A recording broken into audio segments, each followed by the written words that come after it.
take two. Okay. As we all know, the Siyum HaShas is this Wednesday night. Baruch Hashem. Baruch Shehechiyanu v'kiyamanu v'higiyanu lazman hazeh. The Daf Yomi cycle is finishing Maseches Nida. And Amir Hashem, this Friday morning, we're going to be starting Maseches Brachos. And I certainly want to invite you all, as I've extended the invitation before, to jump in for Maseches Brachos. It's a 2-month commitment, Maseches Brachos, approximately. It's a little bit over 60 blot. So it's a good way to get started. And then you can decide whether you want to continue with Maseches Shabbos after that. But at least it's something that you can get started with, and it's a relatively modest commitment. And you know, that's the way to combat the Yetzer Hara. You don't say, I'm going to learn for 7.5 years the Daf. You say, I'll do one Maseches for 2 months, and we'll see how it goes after that. Right? In any event, so in just preparing, putting ourselves in the mindset, I thought it would be interesting to discuss the Hadron that we're going to be saying this Wednesday night. As we say at the end of every Maseches, it's of course a text that for many of you is quite familiar. And there's a lot of literature that's been written about the Hadron.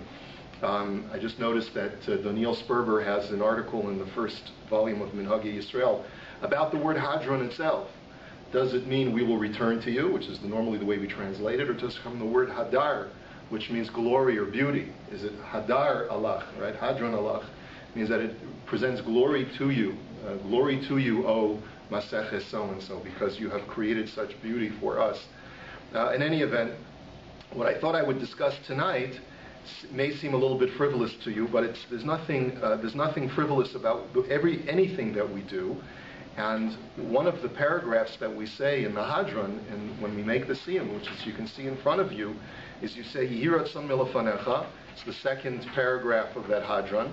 Hashem Elokeinu ve'Elokei Avoseinu, shetehei torascha umanusenu ba'olam hazeh, that may it be your will, Hashem, that our Torah be our occupation in this world, usehei imanu le'olam haba, and that it be with us in the world to come.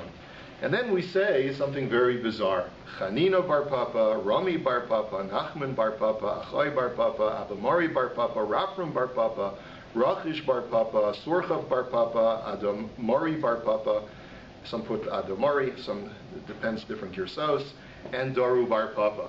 10 sons of a person named Papa. Now, the interesting thing is what is this doing? What is this? Why are we saying this at a Siyum? And I'd just like to explore a few of the reasons that are brought classically by the Rishonim and early Achronim as to why we are mentioning these names, and perhaps we'll uncover a few mysteries as well. First of all, it's important to know that the Papa name was like Bernstein or Cohen. It was in Bavel. It would take several dozen pages in the yellow pages in Naharda or Sur or Pumbedisa. So it doesn't necessarily have to be that all of these Bar Papas are related. They could be just all different people who were sages who had a father whose name was Papa. That's certainly one possibility. And also, we have to just figure out why, out of all of the great sages that we've studied, would we be mentioning these? There's very little reference to the B'nai Bar Papa as a collective in Shas. One of the only places that we find it is in Maseches Shabbos Daf Kuf Yud Tes Amud Aleph. And that might show us some semblance of why we're mentioning their names. The Torah says, V'chi badato, that you should give honor to Shabbos. It says that in Nach, it says that in the Navi. Give honor to Shabbos. So the question is, what is this proper honor that we're supposed to give to Shabbos? That's the topic of the discussion of the Gemara. Rav Amar lahakdim, u'Shmuel Amar le'acher. Rav says that what you should do is you should make your special Shabbos meal during the day a little bit early to show that you endear it, that it's special for you. So you start it as soon as you can. U'Shmuel Amar le'acher. And Shmuel says, no, you make it later in the day to show that Shabbos is a day when you're not working and it's a day of leisure, and therefore you can afford to eat in the middle of the day. So Amrulei B'nei Rav Papa bar Abba Rav Papa. So the B'nei Rav Papa bar Abba said to Rav Papa, so it doesn't seem like they're speaking to their own father, but it could be. It's not really clear. Maybe B'nei Rav Papa bar Abba, the sons of Rav Papa, the son of Abba, said to Rav Papa, sounds like they're not speaking to their own father. So it's clear from this very Gemara itself that there's many different Papas going around in Bavel. But they asked the famous Rav Papa the following question.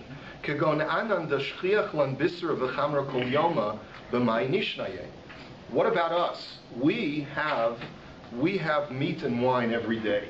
We have a wealthy estate, and we live in the lap of luxury, so we can eat meat and drink wine every day. So how are we supposed to show proper honor to Shabbos? So Amar Lahu, iragilisu lakdume acharuha, iragilisu leacharuha akdeme.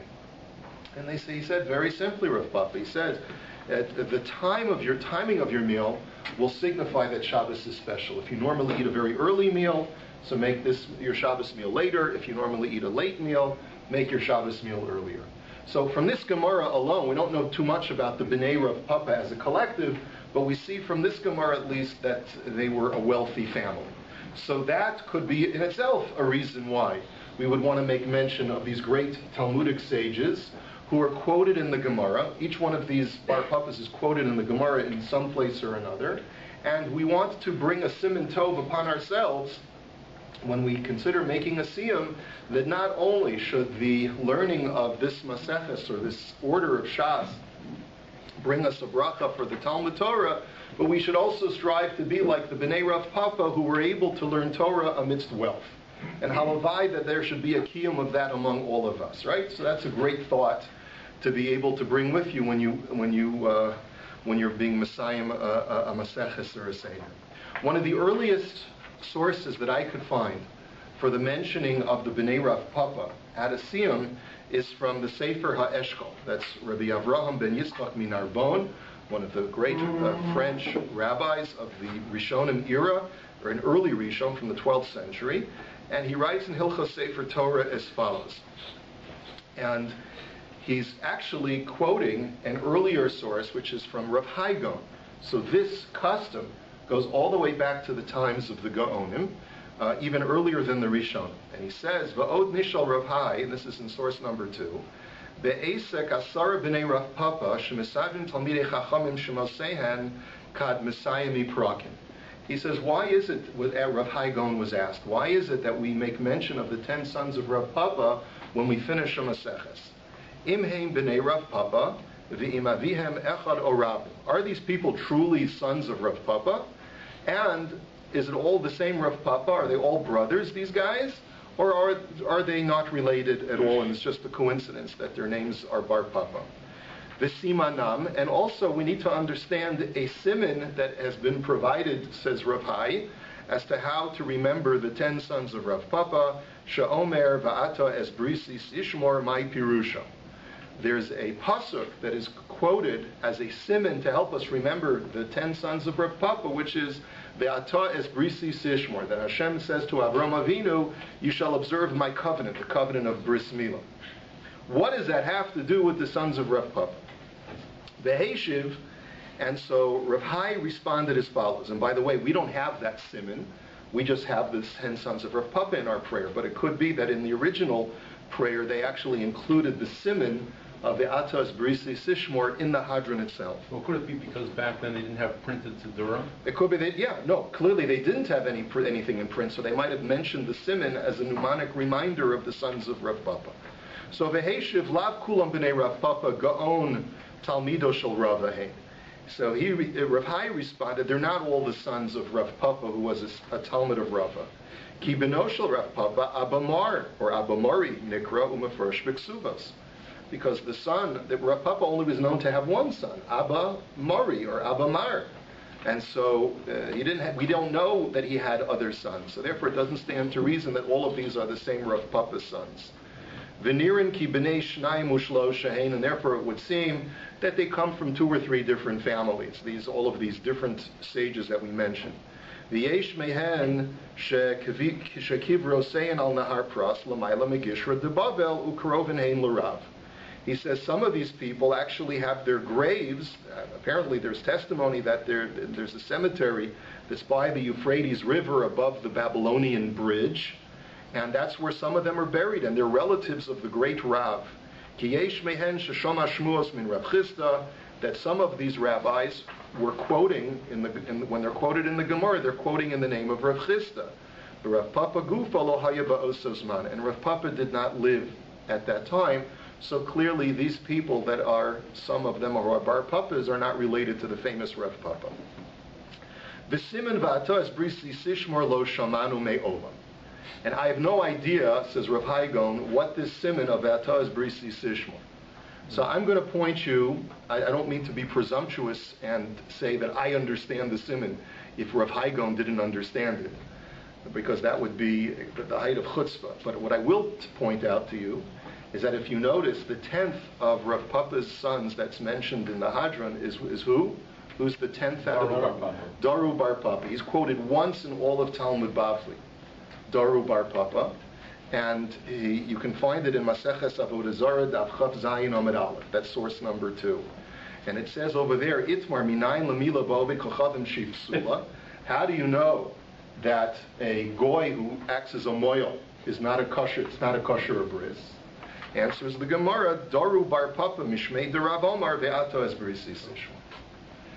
So I don't know whether that qualifies as a siman or not, because it's not necessarily going to remind you of all the sons of Rav Papa. But if you happen to know that the 10th of Rav Papa's sons is Daru Bar Papa, Ve'ato Es Brisi Sishma is the only mimer of Daru Bar Papa, so it reminds you that there are 10 sons, and you got to figure out all 9 that come before Daru before you get to Daru Bar Papa.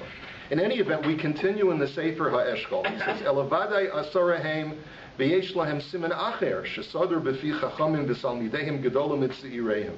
He says, I have another siman to help you remind you mnemonically the 10 sons of Rav Papa. V'amru ki yesh bo kabbalah lahasir sheichachad. And furthermore, it's brought down, and it's not clear where this is brought down from, that mentioning the 10 Bar Papas is a segula to remove forgetfulness from a person. And that would be in itself a very important reason why we would mention these 10 names at a siyum, because it's a form of mystical incantation to help us retain the memory of what we've just studied.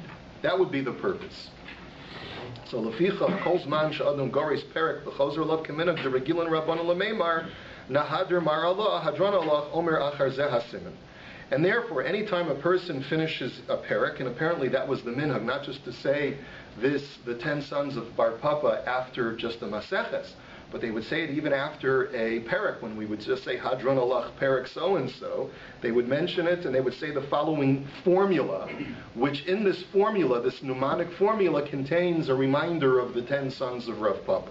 And they would say, "V'zehu chinena rama le'nahama la'achve abba devave da'apik l'richsei sarhave adel l'bay daru." It's an Aramaic phrase, which really is pretty much nonsensical about having to that Chinena gave bread to his brothers, his paternal brothers, etc., etc., etc. But it's really all just the mnemonic that includes the 10 sons of the names of the 10 bar papas in it. And that will help you. It's a kosher to prevent you from forgetting what you've just learned. Ve'elu shmosehen, and then he goes through the names that we're already familiar with, and he says that after we say the 10 sons, umikmi ad kurei b'nei Rav Papa, and before you make mention of the 10 sons of Rav Papa, amri rabbanan hachi nahader mar Allah hadron Allah v'daitan Allah los nisna sheminan v'los nisna sheminach. And you say this 3 times, exactly the way we say it in the Hadron. So you see it goes back all the way to the Rishonim. And you hear that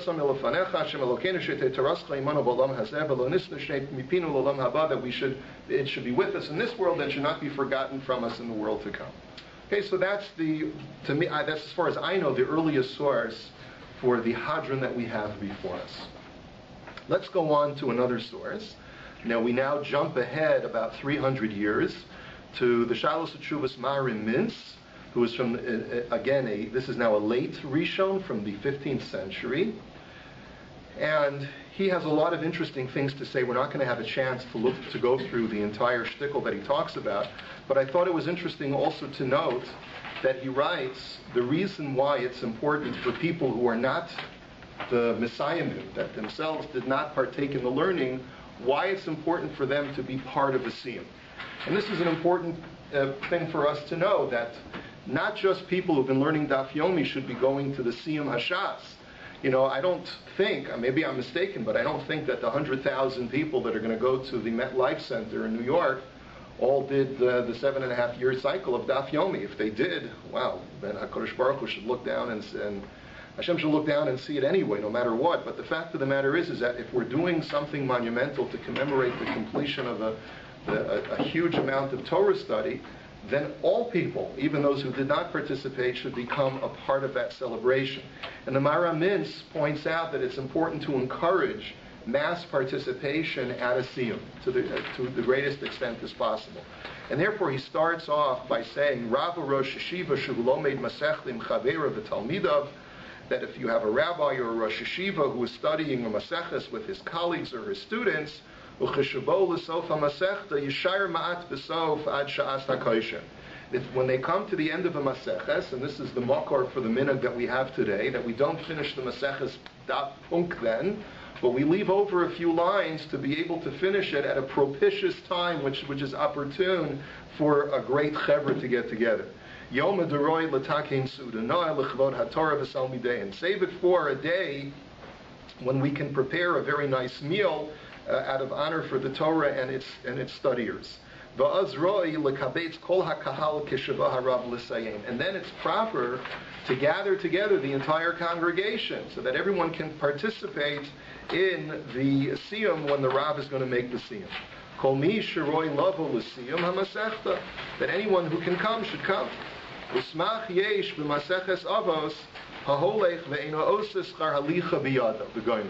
He says, what's the remez to this? How do I know that there's an allusion to the fact that even those people who did not partake in the learning should be part of the siyum? Because it says in Maseches Avos that even just going to do a mitzvah, even if you didn't do the mitzvah, but you actually just walked to participate in some way, you get a schar, you get a reward. So going to a siyum, even if you didn't learn and you yourself are not one of the Messiahim, that in itself is a worthy endeavor. I'm not sure what that abbreviation is. Betchilas ha-Talmidim or Betchilas ha-Torah, Zman b'Yeshiva Rishona. That's why there's a minhag for Balabatim to go, he says, to the yeshiva at the beginning of the new Zman. And in other words, what was the minhag? It used to be like Rosh Chodesh Elul. It wasn't just the yeshiva bachrim who would go to the yeshiva, but you'd have the whole shtat would come out to the yeshiva. If there was a yeshiva in the shtat, all the balabatim would go out to the yeshiva on the first, opening day of the majors, lahavdil. You have a whole bunch of people come out to watch them throughout the first pitch. So you would see all of the balabatim of the kehila would come out to witness the opening day of the yeshiva in order to be able to participate in some way. It's not that we're staying, but we get the schar halicha, we get the reward for going out to participate in the opening day of the learning. Therefore, we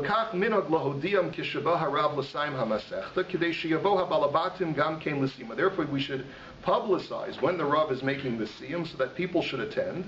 And therefore, people can be there both at the beginning of the new Maseches and at the end of the old Maseches.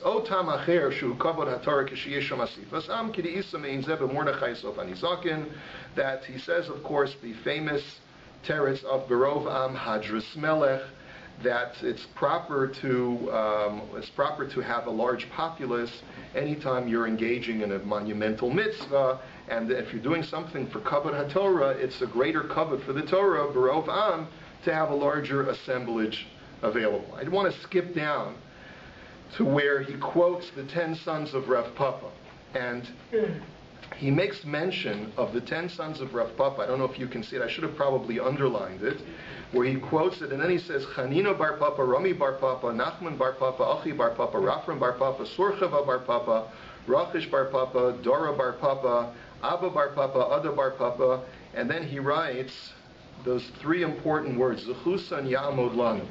That's what I wanted you to see. When he writes Zechusan Yamod Lanu, it's more than just a mnemonic.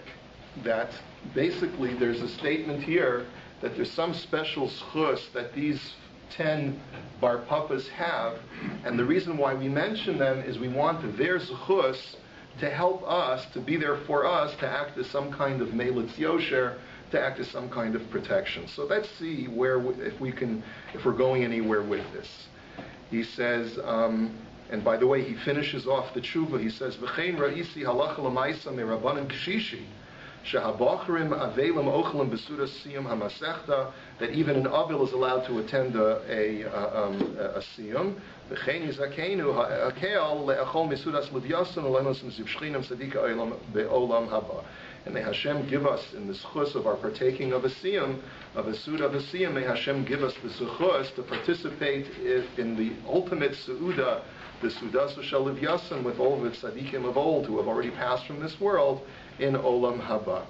Number 5, source number 5, is just a few years later, in the beginning of the 16th century. You have the Sefer Yochsin, which is composed by one of the great Sephardi poskim, Rabbi Avraham ben Shmuel Zakuto, and he writes, he has sort of like an encyclopedia of different important names in Jewish history of the Tanoim and Amoraim. And in the entry for Dalit, he talks about Doru Bar Papa. And he writes as follows.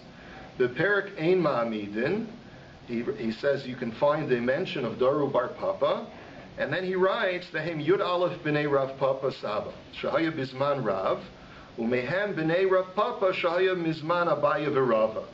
He says that these are the 11 sons of Rav Papa, the elder Rav Papa, who lived in the times of Rav. And some of them are the sons of Rav Papa who lived in the times of Abai and Rava. So even he acknowledges that there are 2 Rav Papas here, and they are, and he goes through the names, and then he says, V'shamati me Abba Mari. He, by the way, he lists 11 because he breaks up Abba and Mari. Okay. Abba is one and Mari is the other. Okay? Now, he writes, V'shamati me Abba Mari zal shekibel me hachachamim hazakenim zichram livracha shemo'ilam l'shechecha. That I've heard that this is something that helps prevent you from forgetting what you've studied. It's apparently some incantational, mystical incantation. V'sheyomru osam shiva pa'amim. And you should say it 7 times when you finish a Maseches. V'shezeh haskula yeshlo kemo b'schiras Eliyahu zal b'motzai Shabbos Doru bar Papa mishmei derav. And that this contains within it some kind of mystical benefit, just like mentioning Eliyahu Hanavi on Motzai Shabbos. So I was scratching my head when I saw this last line from the Sefer Yochsin. What does this have to do with mentioning Eliyahu Hanavi on Motzai Shabbos? Because after all, the classic reason why we make mention of Eliyahu Hanavi on Motzai Shabbos is why? Because we know that, it says, Ein Eliyahu Ba, Lo be'erev Shabbos and lo, right? And he can't come on Shabbos and Yontif because he can't travel outside the Tchum to herald the coming of the Messiah.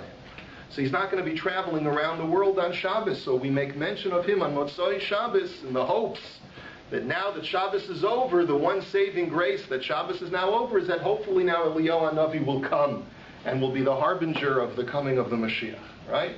That's the classic answer. So what does that have to do with making mention of the 10 Bar Papas? Doesn't seem to be any connection whatsoever.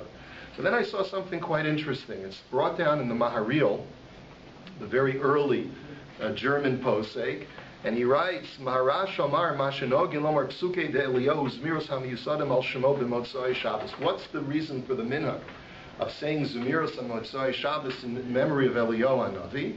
Hainu Mishom de Isa B'Toisvis or B'Toseft, I'm not sure, de Motzai Shabbos Yoshev Eliyahu Zal Tachas Eitz HaChayim, that on Motzai Shabbos Eliyahu Hanavi sits beneath the Eitz HaChayim in Shamayim, the tree of life, the Kosev Zechuyos Shel Shomrei Shabbos.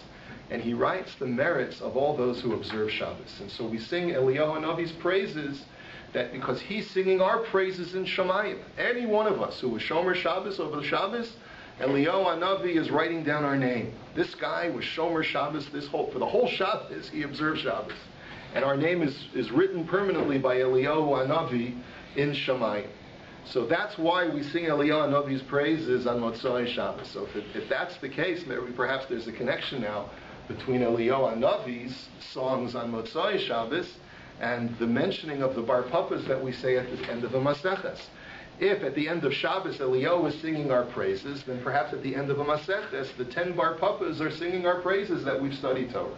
And therefore, Zechus and Yamulanu, may their Zechus, and for whatever connection they have to HaKadosh Baruch Hu, they are in Shamayim being mentioning the fact that we, as the generations that come after them, are continuing to study the words of Torah perpetuated in Shas, and therefore our names are being written down by them as well. Could be. I'm just conjecturing here. I also saw brought down in a couple of places, just doing some research on the web, there was an article written by someone in the Chaf K who mentioned that Rav Papa was a rich man, and he would make a siyum when a maseches was completed. So therefore, to show him honor, because he always showed proper kavod to the Torah and would have all of his 10 sons at the siyum and many other people, we, as a sort of to perpetuate his plaque, so to speak, for all of posterity, we mention all of the 10 sons of Rav Papa at a siyum. And also, it's also brought down that there are 10 places in Shas where there are disputes stated where Rav Papa is the one who is the machriya. He sort of creates a pshara between the two opinions. And there are 10 places in Shas where Rav Papa does this. And since he was a vehicle of bringing reconciliation to the Torah in 10 places in Shas, we make mention of the 10 sons of Rav Papa as sort of a shkoyach to Rav Papa. And that represents the siyum, represents the shleimus, represents the reconciliation and the completion of Shas, that we make mention of his 10 sons there. So those are brought down by later commentaries, and more of a little bit of a al-pi drush. The most famous commentary, as far as why we have the 10 sons of Papa mentioned at a siyum, is, of course, the Maharshal, the Amshel Shlomo. At the end of his commentary to Maseches Bava Kama, he has a little bit of a drush which I'd like to dwell on for the remainder of the shiur. And he's an early Achron from the 16th century. And he actually is quoting Rav Moshe Isserles throughout this. In other words, he's basically saying that this is all from the Ramah. Now, I'm just recording for you. So this is really the Ramah's drush on why we mention the 10 bar papas at a siyum. He says, Drush na'eh, source number 7, Drush na'eh v'kavana gidola l'siyum masechta me'hama'or hagola. Hinei ma shenogim u'regilim anu lahaskir b'siyum kol masechta Rav Papa yimasar abanav. Why do we make mention of Rav Papa and his 10 sons when we finish a maseches?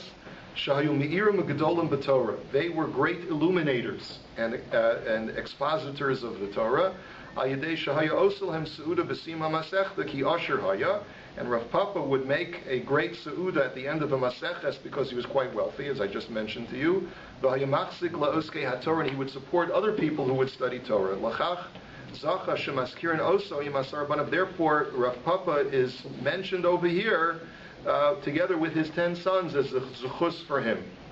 Haromzin ki'ilu huskaru aseres hadibros. So he writes, and I've broken down the paragraphs for you to make it a little bit easier. So the allusion of the 10 sons of Papa are an allusion to the 10 commandments, to the Aseres HaDibros. Kimilas Rav Papa, who remez al Mailas Moshe Rabbeinu olav HaShas. He says, why? He says, because the word Papa is an allusion, a remez to Moshe Rabbeinu. How is Papa an allusion to Moshe Rabbeinu? This is a good one. Shenemar bo daber ata imanu v'nishma. Because it says about Moshe Rabbeinu that the Jewish people said to Moshe, we don't want to hear Hashem directly. You be the go-between between us and Hashem. The ikar ma'alaso shel Moshe Rabbeinu shediber im Hashem yizbarach peh el peh shehem osios Papa. Papa, peh aleph, peh el peh aleph peh, Papa. And that's what the name Papa alludes to. That is as if we are receiving the Torah through Peh el Peh, Shehu Osios Papa, the Isa b'Medrash. And the Medrash says that L'chad man da'amar da'anochi eino bichlal hadibros, that there is one opinion, and we know that Catholics actually subscribe to this, that in trying to break down what the 10 Commandments are, there is one opinion among the Rishonim that Anochi Hashem Elokecha is not the first of the 10 Commandments. But rather, Lo Yihi Elecha and Lo Sasa Lecha Vesel are two, the first two, And Anochi is the preamble, is the precursor to the Aseres HaDibros. And Upasach ba'Anochi rak lahodia mihu hamitzaveh. And therefore the reason for opening up with Anochi Hashem Elokecha is just as the preamble to let you know who's giving you these 10 commandments. Al kain ba milas papa lahotzi mi libo shel oser haman da'amar. And therefore another reason for the word papa is to say not that way. Is to say that no, Anochi is the first of the Aseres HaDibros. Kino trikon shel papa pasach peh, or patach peh, because papa stands for patach peh, open the mouth. Shebigematria Anochi. In gematria, that equals Anochi. So that's a little bit of an interesting gematria. But now that he's told us that the 10 sons of Bar Papa correspond to the Aseres HaDibros, now he's got to make good on his claim. Where do you see that the 10 sons of Papa correspond to the Aseres HaDibros? Now, obviously, this is extremely homiletic, but that's okay. We'll see what he has to say. Neged mitzvahs lo yilecha v'goymer. So corresponding, and here you'll see it's quite interesting. Papa himself is corresponding to the Anochi. Right. If so, then the 10 sons of Papa have to correspond to the remaining 9 of the Aseres HaDibros. Split one. So the first 2 will apply to the first, which is the prohibition of idolatry. Okay, so he says as follows. So he says, Neged lo yelecha v'goymer, the mitzvah of you shall not have any other gods before me. Shenamar ba'ovdei avodah zarah lo sichanem. And we know that the Torah commands us that when it comes to idolaters, we're not allowed to give them anything for free. We cannot be benevolent. We cannot make them the objects of our kindness. Behu behefech mishar b'nei adam. And that, of course, is counterintuitive. That runs counter to what we were supposed to do to everyone else in the world. Shiroi lechananam u'lerachem aleim. That we should be gifting and providing for other members of mankind. That just like God is benevolent and beneficent, we should be the same as well. We should be kind and we should give to others. And therefore, the first of the Bar Papas is Chanina Bar Papa, so that even though the Torah says that you're not allowed to treat an idolater with kindness, but remember that kindness is still an imperative. So therefore the first son to correspond to Lo Yilecha Elohim Achrim Al Panai is Chanina Bar Papa. Number 2. Neged Lo Sa'as Elecha Fesel, corresponding to, and this is the breakdown, this is the second half of the second of the Aseres HaDibros. You shall not make any graven images. Shalabasof Acher Hasiya. He says when a person creates an idol, when he fashions an idol, he immediately has remorse because he realizes they speak, but they have a mouth but do not speak. And they're just nothing but unformed pieces of wood. And therefore, Nikra ha'echad Nachman milashon nichamti ki asise. And then, therefore, the second of the Bar Papas is Nachman Bar Papa, from the word nechama, which means remorse, not consolation, but remorse. I regret that I made them, and that's what your attitude is after you make a graven image, is that you immediately regret having done it. That's Nachman Bar Papa. Number 3, Neged lo sisa, shehu lashon romamus v'his nasuus. Lo sisa Shem Elokecha lashav, that you shall not take the name of the Lord in vain. Now the word sisa is a very interesting verb. Why is the commandment do not elevate the name of God in vain? So he points that out. He says, Shelo yachshov ha'adam shebezeh menaseu mechabed Hashem shenishba bishmo. A person should never think that, no, why shouldn't I swear by the name of God? By swearing in God's name, I'm elevating God and I'm making him part of my vernacular. Just like Yoseph swore by the life of Paro, I should swear by the name of God. And therefore it was common practice for people to swear by the life of the king. And therefore Nikra ha'echad Rami shehu lashon romanos. And therefore the third son was known as Rami Bar Papa, to signify that one should not think that he is elevating God by taking God's name, swearing in God's name. Yes? You're out of order. You're right. Okay. You're right, they're out of order. What? If that's the only criticism you have of this drasha, you're ahead of the game. Number four. Neged mitzvah zachar es yom HaShabbos nikra ha'echad Ada shebi gematria sheish. Ada bar papa, what's the gematria of Ada? Aleph Daled Aleph is 6. And therefore, neged sheishes yemei hama'asas. Sheishes yomim tavo v'yasisachol malachtecha. 6 days shall you work. That's the 6 days represented by the name Ada. And then on Shabbos you shall rest. It would be more appropriate if the gematria was 7. Okay. Number 5. the mispar kollel, I guess.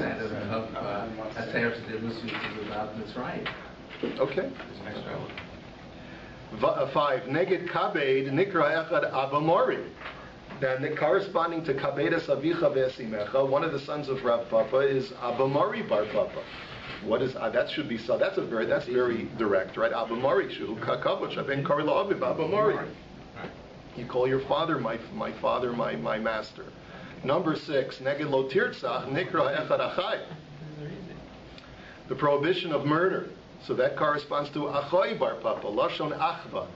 That's a language of brotherhood.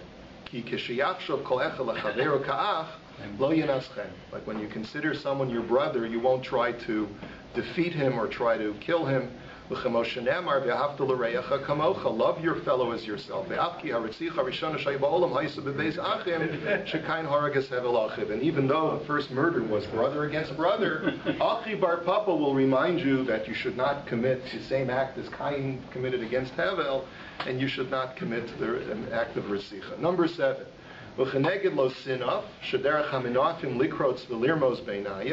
That they do not commit adultery, because what do adulterers do?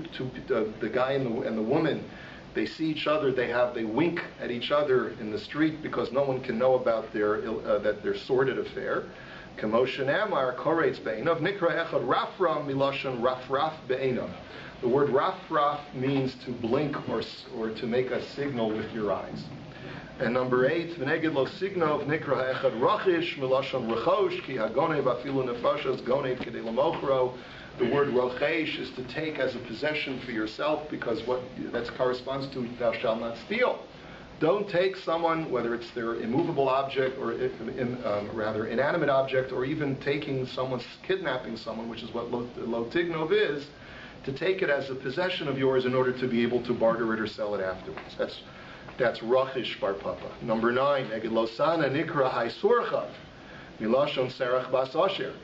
Do not Losanevereacha Eit Sheker. Do not be a false witness. Do not testify falsely against your fellow. Is corresponding to Serach Bas Asher. Serach Bas Asher was whom? That was Yaakov Avinu's granddaughter, who lived a very, very long time in the merit of what? That she testified to her grandfather that Yoseph was still alive in a very gentle fashion. You know that famous medrash. So therefore, shehi ha'eida liyakov sheYosef chai omer la kosechayet. And therefore, in the merit of that, he said to her that you shall live a very long time. And so therefore, surchav is a conjugation of serach bas asher. Okay, and then finally, number 10, uchaneged lo sachmod. Shenamar bo bayis ve'eshas re'echa nikra ha'echa doru milashon diras bayis. The 10th commandment is you shall not covet your friend's wife, which is his household, and so that's doru, from the word dira, from the word domicile, from the word dwelling place. The gam ha'isha nikra bayis, k'moshe amar Rav Yossi me'olam lo karisi l'ishti ela beisi. I always called my wife my house, and I did not call her my wife. So therefore you have the 10 sons of Rav Papa who are encoded, alluding to the Aseres HaDibros. But it doesn't end there. And now we go on to the second half of the drasha, which is the other 10 things that the 10 sons of Rav Papa correspond to. So he says, U'chemoshe maschilin achar siyam haTorah b'simchas Torah b'reishis, she'en omdim al haperek, v'chein b'siyam haTorah ein omdim, kedei shelo litein pischon peh l'satan l'katrei. He says, what do we do On Simchas Torah, what do? We, as soon as we finish reading V'zos HaBracha, we finish reading the last pasuk of the Torah, what's the very next thing that we do? We start Bereshis immediately. We start reading the Torah all over again. And what's the reason that we do that? And similarly, when we finish a parak of Torah study, whether it's a parak of Tanakh or a parak of Mishnayos or a parak of Gemara, we immediately start the next section. We immediately jump in. Why? We don't want to give a pischon peh, an opportunity for the Satan to say that we're resting on our laurels. We don't want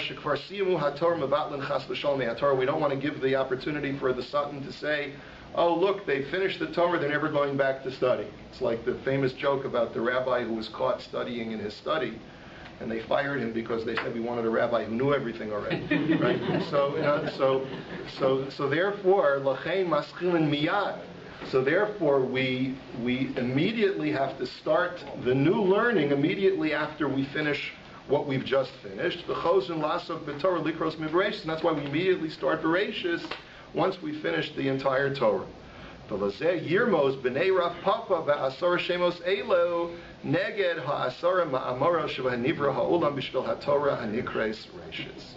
And therefore, the 10 sons of Rav Papa, the names of themselves correspond to the 10 utterances, as is mentioned in Pirkei Avos, in the 5th chapter of Pirkei Avos, Basara Ma'amaros Nivra Ha'olam, that God created the world with 10 utterances. Now, what 10 utterances are we referring to? If you look at the first chapter of Genesis, it says Vayomer Elokim 10 times. It really says it only 9 times according to the Gemara. But Bereshis Nami Ma'amaru. Bereshis Bara Elokim is also a maimer because it's as if it says Vayomer Elokim Bereshis Yior, or Yehi Shamayim V'aretz, I should say. That God said at the beginning, let there be heaven and earth, and there was heaven and earth. But since we're not allowed to expound upon what existed before creation, before there was the existence of matter, time, and space, therefore the Torah starts with just the creation of time and space and doesn't start with God commanding there to be time and space. In any event, we have this concept of 10 ma'amaros creating the world, and this is to remind us that we're beginning all over again. This is our new genesis of Torah study, and the Torah itself is called Reshis. So this whole idea of new beginnings is encoded and hinted to, alluded to, with the mentioning of the 10 sons of Rav Papa. So let's see how he makes this correspond now. Number 1. Va'amru Razal Bereshis Nami Maimer Echadhu V'lios Ki Ha'olam Nivra B'Chesed V'Chanina Me'es Hashem Kemo Shne'emar Olam Chesed Yibona L'chein Nikra Echad Chanina. So one son, the first son of Rav Papa, is Chanina Bar Papa because the world was created with Chesed. Olam Chesed Yibona, and the word Chanina means benevolence, kindness, and therefore the first son is called Chanina Bar Papa. Number 2, Neged Vayomer Elokim Yihi Or the Gomer, Shamar Razal, Shoor Shenivra B'Yom Rishon Gonzo HaKadosh Baruch Hu L'Tzadikim V'Hivdilu Asid Lavo, Nikra Ha'echad Rami Milashon Haromos V'Havdalah. That corresponding to the Lord said, let there be light, and we know that there's a medrash that says that the initial light that God created was hidden away and elevated up to a very, very high place in order to be waiting for the tzaddikim when they get to Olam Haba. And God used just regular sunlight as a replacement for the special light that He created on the first day of creation. So the next is called Rami Bar Papa because of the language of le romain, to lift up. To lift up. Okay? Hashem lifted up that light and hid it away somewhere else that we don't know about. Number 3, the Neged Vayomer Elokim Yehi Rakia, that God said, let there be a firmament. Sha'amru Chazal Shahamayim HaTachtonim Bochim. Chazal say that when Hashem made the division of the firmament between the upper waters and the lower waters, this is the third ma'amar, this is the third edict, the third utterance of God to create the universe. So the lower waters were crying because they lost their connection to the heavens. That's the way that Chazal portray the lower waters after the firmament was inserted to divide between the two. And God consoles the lower waters, V'amar lahen shasidim lihiskar val gabi hamizbeach. And God said, that's why we're going to have a nisuch hamayim, we're going to have a water libation on Sukkot, and that will be your consolation to be used in some kind of sacrificial holy order, and that'll be how you get elevated back up to heaven. And therefore, the third son of Rav Papa is Nachman bar Papa, to correspond to the consolation that God gave to the waters when He divided them. Next, number 4. L'cheneged vayomer yikavu hamayim v'gomer, to correspond to let the waters collect into bodies of water so that the dry land shall emerge. Sha'amru razal sheyam ukianus makifa aretz, that the ukianus, which is usually translated as the Atlantic Ocean, surrounds the entire world. The haaretz nira mitochan, and the earth emerges from amidst the Atlantic. Nikra ha'echad surchav milashon serach hamishkan. So therefore, the next son is called Surchav bar Papa, from the word soreach, which is to stretch out, to spread out across the world, which represents the water which spreads out across the world, and it gives, and also in the same time giving an opportunity for the land to rise up amidst the water. Number 5. V'cheneged ma'amar tadshei eretz desha v'goymer, to correspond to let the earth bring forth vegetation. V'nemar v'chol siach hasod eter miyeh ba'aretz ad ve'ed ya'aleh min ha'aretz, and it says that there was a mist that rose up from the earth. We spoke about it, Rabbi Torornto spoke about that in Eicha. Nikra ha'echad Ada milashon eid. So therefore, one of the sons of Rav Papa is Ada bar Papa, to correspond to the mist that rose from the earth upon the creation of all vegetation. Number 6, v'neged maimer yihiyu ma'oros shenivru mitchila shneim gedolim, harom zim al Yaakov ve'esav, that the two great luminaries that God created on the fourth day correspond to two brothers. They, according to Midrashic literature, they correspond to Yaakov and Esav. Shehayu achim, they were brothers. And there's a constant battle between Yaakov and Esav until God diminishes the one to make room for the dominance of the other. And that's why Hashem told the Levana to shrink itself until a time in the future when the moon could rise again to its prominent state. That's why the other nations of the world, which correspond to Esav, use the sun as their calendar constellation, and the Jewish people primarily use the moon as their calendar constellation. Okay, it's a good point. He doesn't make mention of that. That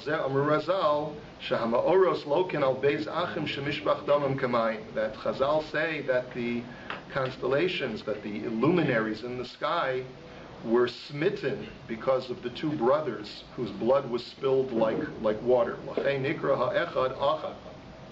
So Acha bar Papa corresponds to the creation of the sun and the moon on the fourth day. Neged Maimer Yishrutsu Hamayim Sheretz Nefesh Chaya. Let the waters bring forth living creatures, the creation of the fish. Va'adagim Parim V'Ravim Yosem Mikol Balei Chayim. Fish multiply more than any other living creature. V'chein Nikra Ha'echad Rafram Milashon Priya Urvia. Rafram from Pru'urvu. Number 8, V'neged Maimer Totzei Haaretz Nefesh Chaya V'Gomer. Let the earth produce living creatures, the creatures that swarm the earth. Animals were created to be beasts of burden. Yisu kol tzarchei b'nei adam, that they should bear all the needs of humankind. Therefore, one is called daro, which means to bear, which means to schlep. Daro, right? So therefore, the animals which represent schlepping corresponds to Daro bar Papa. Number 9, the Neged Maimer Nasa Adam B'Tzalmeinu, let us make man in our image.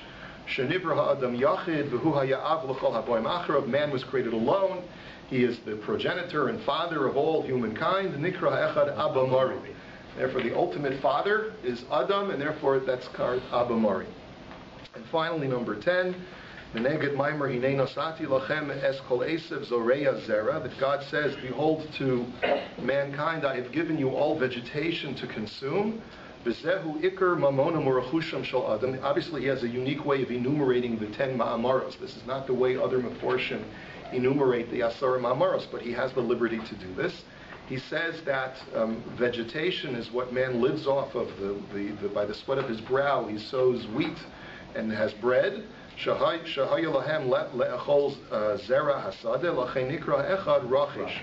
this is the inheritance of man. Man shall inherit the earth.